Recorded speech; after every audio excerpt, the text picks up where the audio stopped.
Welcome to Poemalogues. My name is Dasha Kelly Hamilton, and I am your host, and I'm also the Poet Laureate for the city of Milwaukee as well as the state of Wisconsin.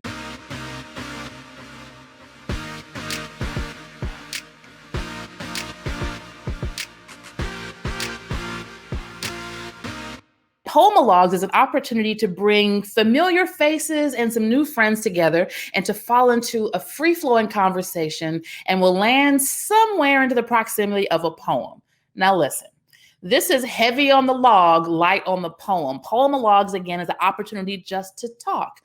But I wouldn't be the poet laureate if I didn't trick people into finding a poem too.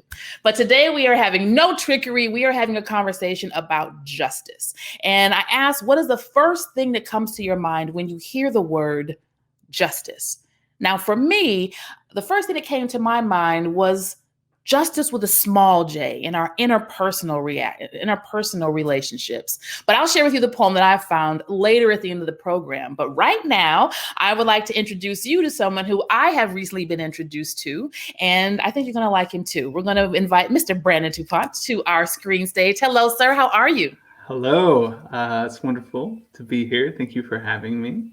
Absolutely, absolutely. There's some folks you just know that you're going to keep, and I just knew that I was going to keep you. So I appreciate you letting me just scoop you up, and definitely for you taking the time to share some of your thoughts with random folks on the internet, but mostly with me. Mostly with me. Without talking to me. Yeah, I mean, no, I came for you, not for the random people. Great answer. Do you see why we like him? Yeah. So tell us a little bit about yourself. So who are you? Tell us your whole life story. Okay, so my name is Branden DuPont. I'm sort of an analyst and a researcher at the Medical College of Wisconsin. A lot of my work revolves around sort of what you might consider like civic tech, and I specifically work a lot with civil and criminal justice. So some of the work that I've done that's sort of been a lot more public has been, I built like a project site that essentially surfaces of eviction records and what's happening with homes in the city of Milwaukee. So prior to that, there was no sort of single repository for information about which landlords were evicting more or less. So right now, alongside of you, I have been nominated with a Rubensher Fellowship, right?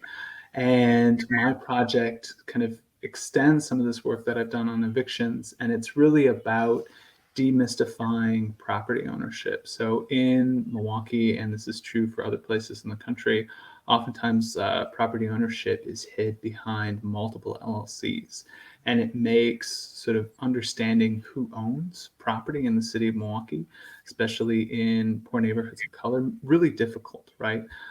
So a couple of years ago, the Journal Sentinel did a piece called The Landlord Games, and they found that there was one landlord that would consistently hide well over 50 LLCs. So the project is really about like, how do you build a tool that can make sure something like that never happens, right? So it's about sort of using property ownership mapping to link together and surface information and make researching your landlord a lot easier, right? And they'll bring in information about whether or not this property is owned really by the same entity or managed by the same entity.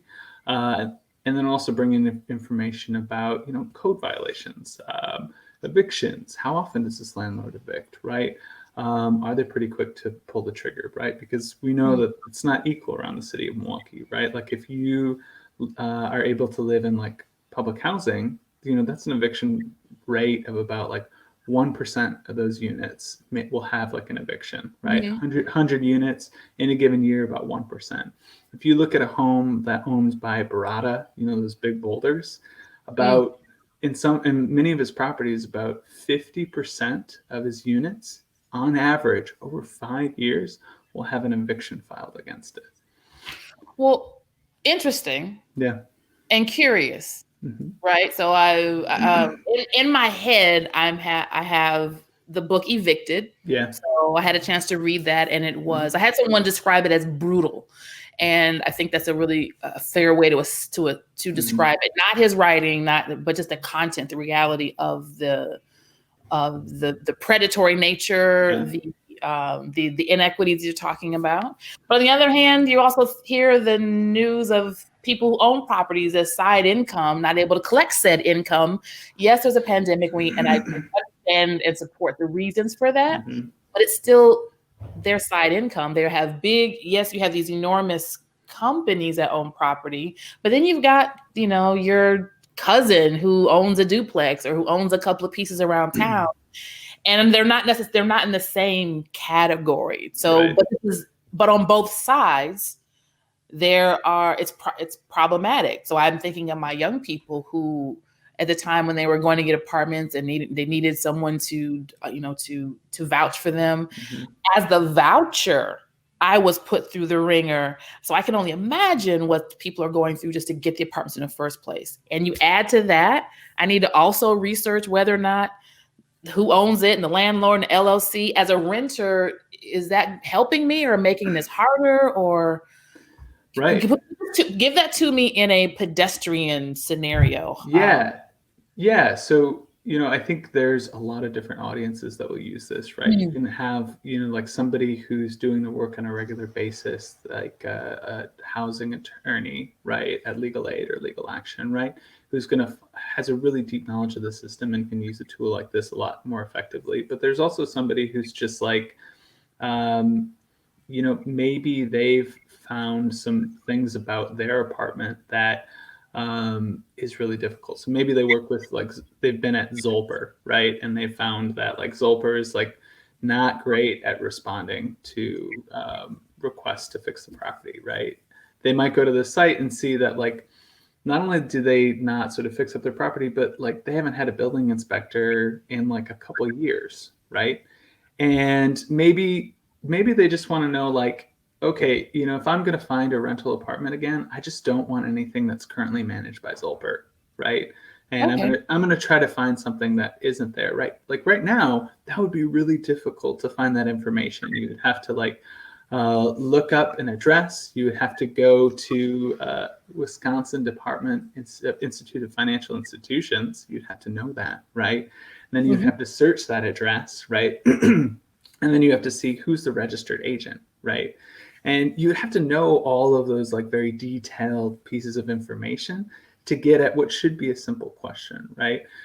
So one of the things it should do, or this project will do, is it will immediately link all the properties in Milwaukee that currently have a registered agent for, like, Zolper properties, right? And then it'll also provide sort of like contextual information, like a little tooltip that's like, what's a registered agent? Right? And what does that mean? And how is that different from property ownership? So it's really about those, like, common questions that you have when you research your landlord anyways, in kind of like a central place that pulls in all this information that you would want to know that exists in like 5-6 different sources already. This on my face is when you said, when you research your landlord, of course. And I was like, I've never researched my landlord. Really? I researched, can I get this place? Can I afford this place? When is rent due? That's fair. That's fair. And what is it, and the quality of the place? So it's another. It also, I think it says a lot.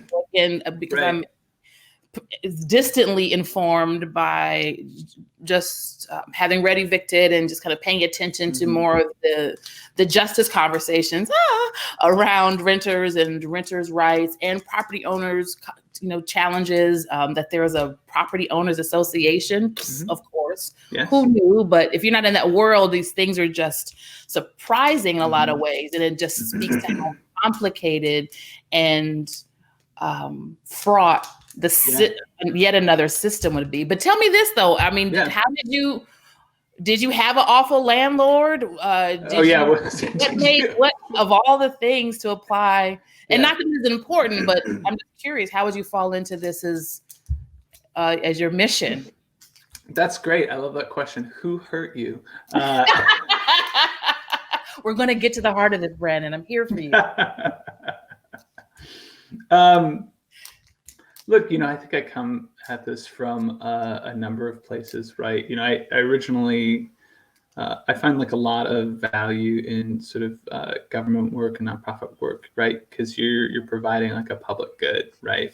And so often when we talk about like government technology, we don't expect a lot, right? You hear like really horror stories about like, why can't I sign up for a vaccine, right? Like, why is there no website that I can go to and find a vaccine, right?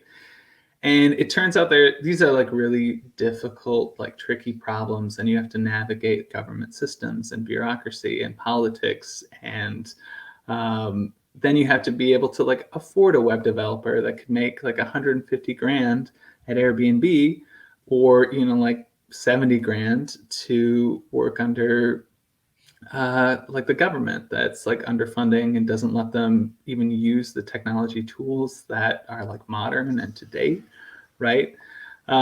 It's a Sorry, I'm really gonna stop you. I can go to yeah a freelance site and yeah. get someone to make a whole website with a shopping cart for $12. So what? So So is it? like yeah. So think about this, like say you need it. So sometimes, so when I get into like it's a government regulation problem or it's a government data problem. So if you're doing a vaccine site, right, and you're doing like vaccine distribution, Mhm. if that's like devolved to counties, so counties are in charge of counties are in charge of maintaining and distributing vaccines. You would have to work with, if you're doing it for Wisconsin, 56 counties. You would have to get data sharing agreements with each county, right? You would have to figure out, a standard to get all this data from all these different places, Oh, right? it's not the technology; it's the red tape. I mean, so it's a combination of all these things, right? And oftentimes, like you can build a $12 WordPress site to build this stuff, but that might not scale to like the volume you would need it to do, where people are going to be like, everybody in Wisconsin is going to be trying to sign up, at least you hope, right, for a Mhm. vaccine. So to put this into like housing, right? Oftentimes I like to come to these problems with like, is there a need, right? Is there like a real problem that hasn't been solved by anybody? So like the eviction example is a good one, right? Like nobody had eviction data that they could use on a regular basis to inform trends and to do analysis, right? So I built out a system that would regularly track and link it. And the goal was then, like, okay, now when you have like researchers or analysts or students that want to look into a specific problem, this first one, which is the complexity around getting, analyzing, and accessing eviction data, has essentially been solved for people, right? Okay. And it's an opportunity to do work, fill a need that otherwise wouldn't have been addressed, right? And then also support others that care about this work. And that's kind of how I also talk about how like doing the work can make you a zealot for the cause, right? And that Mhm. you start looking into this, and the more you learn, like the more horrifying some of the aspects seem to be, right? So in one sense, like doing one project can lead you to others, right? And see Mhm. like, oh, this is even a bigger need, right? So like I talked about like the 50 LLCs that the Journal Sentinel like painstakingly linked, right, by hand, and they matched it all to this back to this one landlord, right? I think the question naturally arises from that is like, how did we even get to that in the first place?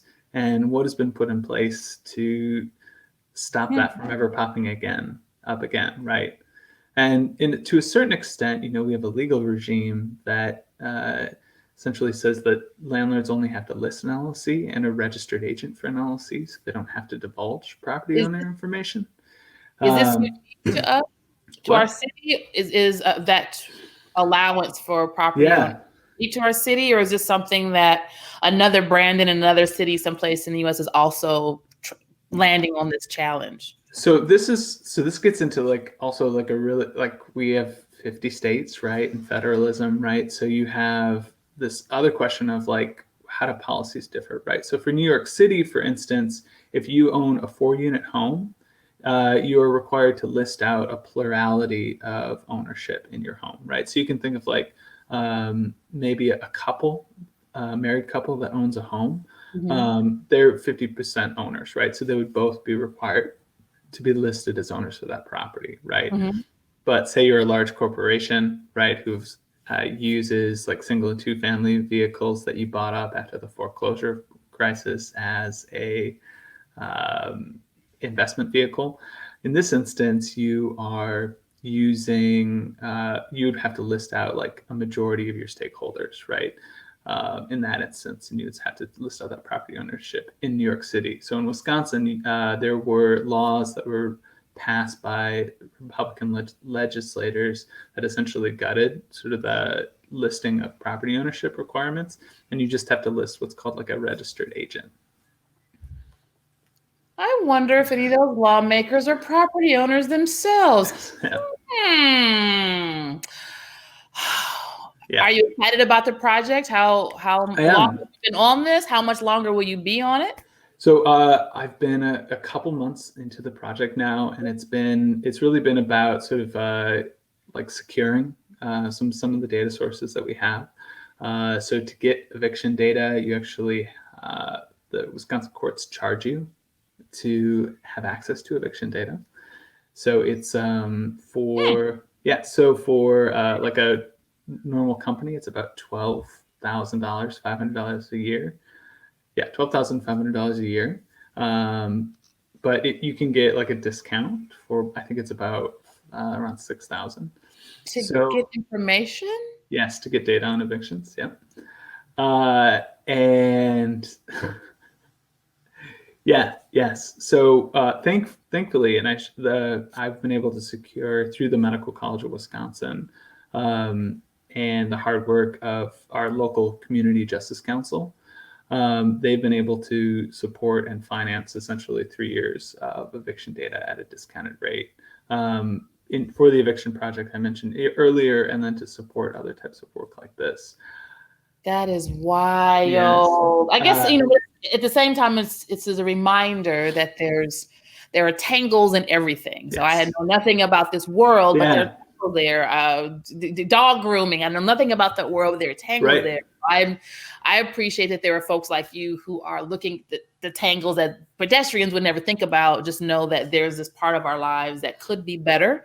And so I'm looking forward to updates on when, because there's an app that's going to happen. There's a website that'll happen. Yeah. So that interface with your studies in a way that's going to be really helpful and make and heighten awareness of the things in our conversation I mentioned I've never thought about.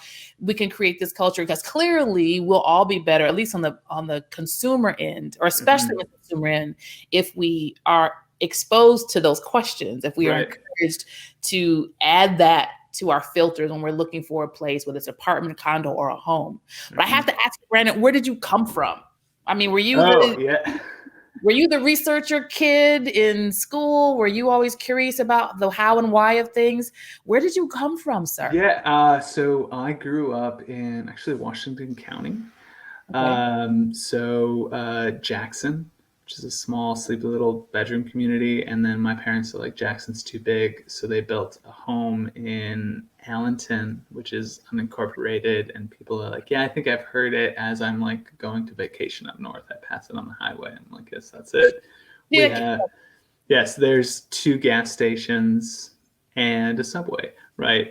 And then like a railroad track that runs through the town with bars on either side of it. Yes. Yeah. Delightful. I think a lot of stories are like, I've always wanted to do this, but that wasn't really true for me. I originally was going to school because I thought I wanted to be a lawyer, right? I thought I wanted to be a campaign finance lawyer. So when I was in my undergrad, I worked on Tammy Baldwin's 2012 Senate campaign, which is wonderful.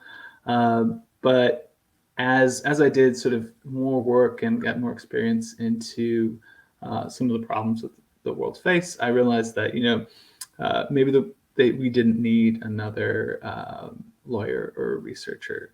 So I pivoted and taught myself how to code and do a lot of this work. Taught myself how to code right quick, right quick. That's just how I get there. Yeah, I did do an executive program down at the University of Chicago that was really helpful. So it wasn't just me, but yeah, it's been it's been a really lovely journey, and kind of reinforced that really you have no idea what you're going to do, right? Thank you. Yeah. Thank you. All the college prep, all of the worksheets, all of the things you professed to the uncles that asked you when we were 7, and you, like you said, it is exactly that. It's a journey where you, as opposed to I'm going to this place. We think we're going to a place, and then whoa, look over there, coding. Yes. Yeah. And you make that happen.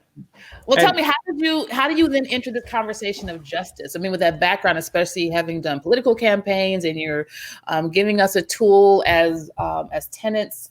What was the first thing that came to your mind when you thought about justice? Yeah. So, I mean, the first thing I think about a lot is like, who am I to talk about justice and like talk about these issues, right? Like my parents rented a lot growing up, and we had a lot of horrible landlords, but I've never faced eviction. I don't have lived experience in a lot of this work, right? And there are communities that are affected by this in ways that I just will never know or understand, right? And I think some of it comes with like I try to be humble and like solve problems, that also realize that nothing for us without us, right? So I think a big part about justice is like if you want to do this work,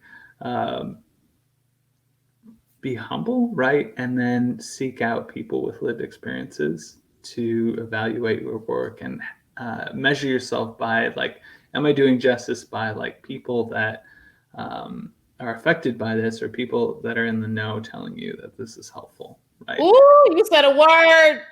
Am I affecting justice for people who are affected by this, or I'm going to say it, paraphrase, or am I performing justice for folks who are in the know? So what is, I know your intention. Yeah.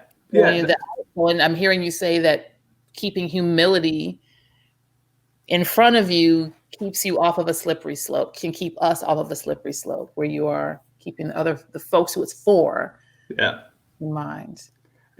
I hope so, right? I get like a little weary of ever saying that, like, I am justice, right? Or anything like that. It's really like, how much does the work that I do support others committed to like housing equity and justice, right?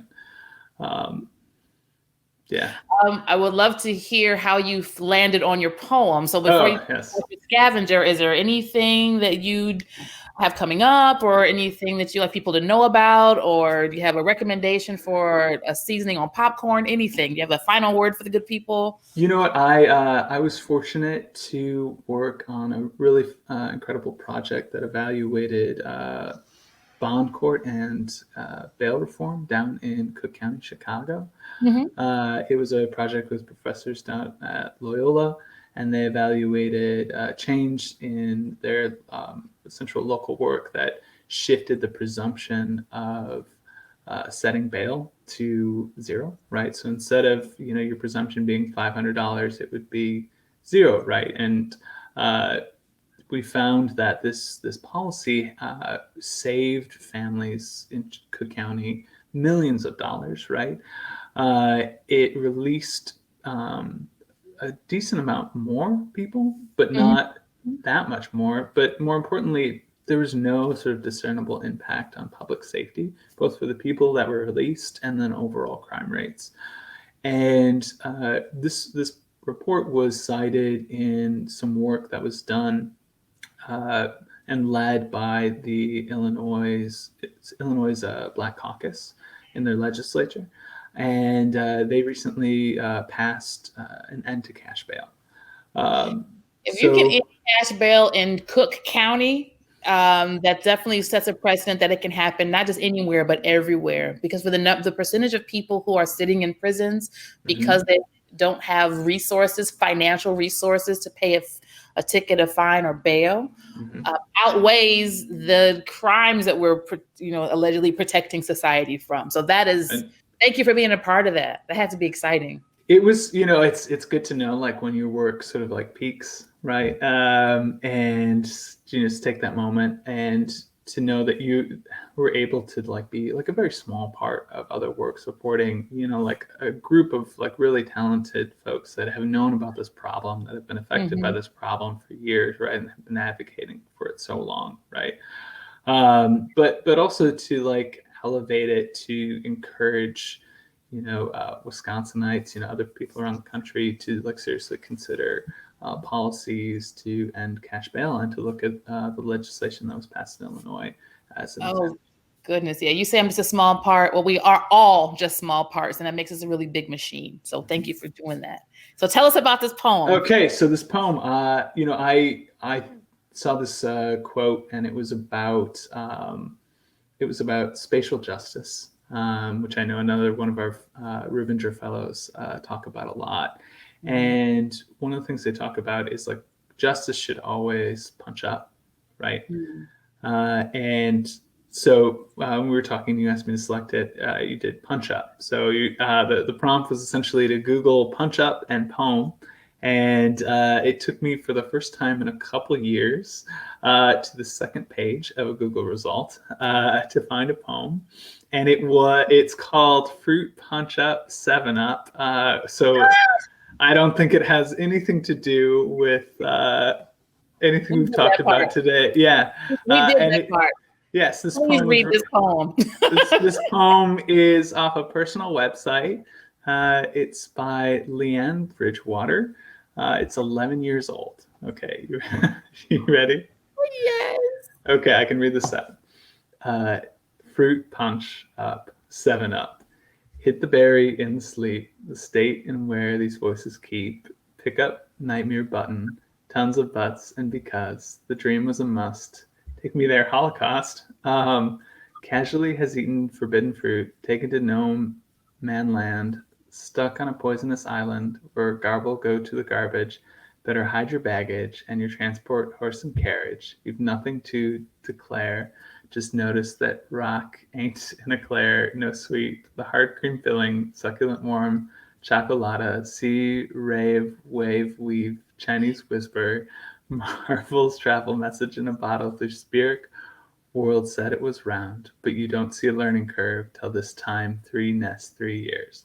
Germs in 'em, award of forgetting me not. Ciabatta sea, don't let the fishes go for batter. Chip casinos a wrapper. Would you rather a blackberry high?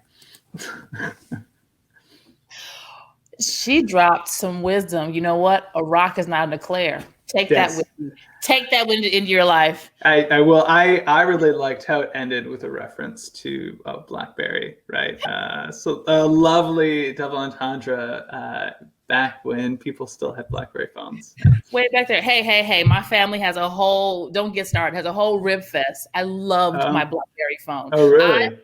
Hey, watch your mouth. I followed BlackBerry and all the way until their first effort at making a smartphone. Yeah. It was really glitchy, so I had to. But yeah, I loved my BlackBerry. I didn't care what they said. So I loved her poem on BlackBerry too. Thank you for spending this time with me today. Absolutely, I'm more than happy to. And I'm glad. So hey, for someone who spends a lot of time on the 6th, 7th, and 8th Google page, to know that you had to slum over on Google. Yes. We've done our thing today. I'm sure when I type in Dasha Kelly Hamilton and poem, I get first page search results now. Yes. Put in the words you need. Words you need. Yeah. But thank you for being on this journey, and I'm looking forward to hearing more about. I get to hear more about his project, but certainly we'll be reaching back to see if you can give us any updates, especially when that app is ready. All right. Most excellent. And so thank you for taking the time to have this interesting conversation about justice. It is everywhere, and it comes in all forms and levels. I mentioned at the beginning of the program, the first thing that came to my mind today, thinking of justice, was justice with a small j. The small things that happen to us, that idea of you were done wrong, and all you wanted was an apology, or you done wrong and you owe someone an apology. So I put in ode, an apology, and poem. And this is what came up. This is by Ella Wheeler Wilcox.